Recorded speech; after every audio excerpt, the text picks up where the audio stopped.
Living with the Text is a series of short videos that are meant to help us engage with the upcoming scripture for Sunday.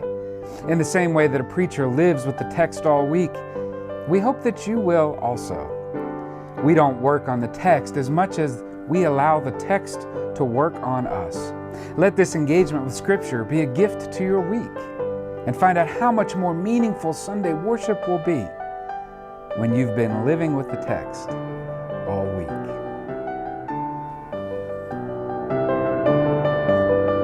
And the text this week is from the book of James, the 3rd chapter, and we lived with that a little bit in our Monday reflection. I wanted to focus in a little more on the latter half of this. We're looking at James chapter 3. I'm going to read verses 5 through 12. So also the tongue is a small member, and yet it boasts of great exploits. This wisdom of small things with great impact. How a great forest is set ablaze by such a small fire, James writes. And the tongue is a fire. The tongue is placed among our members as a world of iniquity. It stains the whole body. It sets on fire the cycle of nature and is itself set on fire by hell. For every species of beast and bird, of reptile and of sea creature can be tamed, and indeed has been tamed by the human species, but no one can tame the tongue, a restless evil full of deadly poison. James is so intent on telling us how harmful the tongue can be, and I wonder how life-giving the tongue can also be. For James says, with it we bless the Lord and Father, and with it we curse those who are made in God's image. Yes, as we live with the text this week, I wonder how we can consider ways in which our words can bless not only God the Father, but bless a world full of people who were made in God's image. Indeed, that could set the world on fire in neat and powerful ways, very helpful and life-giving ways. For the same mouth comes blessing and cursing, and I pray that the church would focus on blessing and not cursing. Living with this text, the wisdom writer James says that, my brothers and sisters, it ought to be so. For does a spring pour forth from the same opening both fresh and brackish waters? No, it can't. It's not made that way. The answer is no. James asks, can a fig tree, my brothers and sisters, yield olive grapes? No. The answer is no. A fig tree can only produce figs. It's not made for anything else but to produce what it was made to produce. He asks, can a grapevine produce figs? No. Grapevines produce grapes. That's what the great vine grower intended it to be.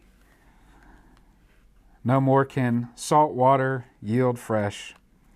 James says, no, salt water is made to be salty. Fresh water is made to be fresh. Invite the church to consider how we were made and what we were made for. We were made to praise the living God, to whom we now belong, the great hymn writer tells us. The word that comes to mind is authenticity.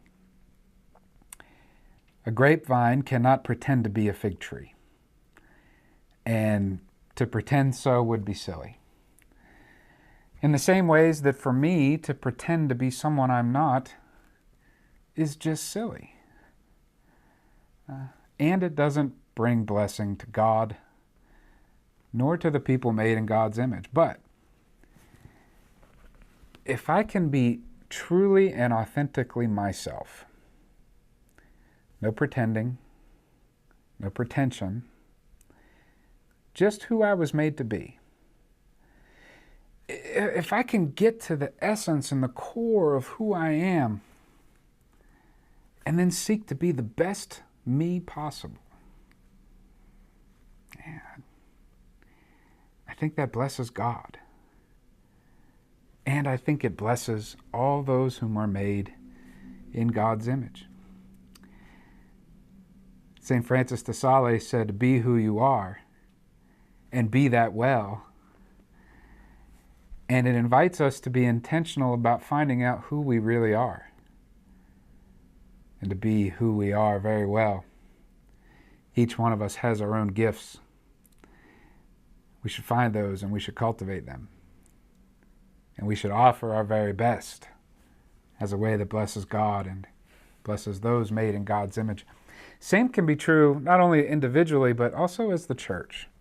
And this week I'm inviting the church to figure out who we are, particularly here at the First Christian Church, Disciples of Christ in Wheeling, West Virginia. Who are we? So that we can focus and be grateful not only of who we are, but how we can be that very well, how we can be the very best church that we can be. Who are we? Our church leaders have spent some time answering that question. And the answer can be very exciting. For we are a generous people. Let's be who we are. Let's be that well. We're a people who say yes to the community when needs arises. I say, let's be who we are. And let's be that well. We're a people who want to be present wherever there is need, offering balm and salve to wounds that need it. So I say, let's be who we are. And let's be that well. We're a people that take the faith very seriously, but we do not take ourselves too seriously. We like to laugh. We admit our faults. And we excel where we can. Yes, I'd say let's be who we are. And let's be that well. For God has given to this busy street on National Road a church, a fig tree to grow figs, a grapevine to produce grapes, a spring to spring forth fresh water. Yes, God has given the world a church. And I say it's good for the church to be who we are. Find ways to be that well.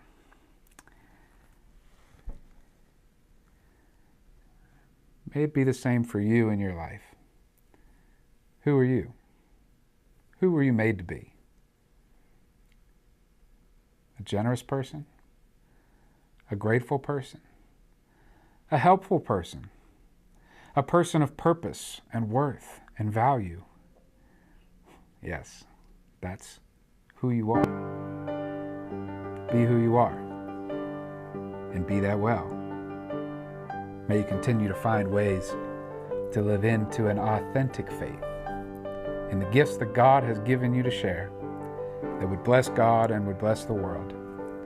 May that continue to happen in your life and in the life of the church as we live with the text this week.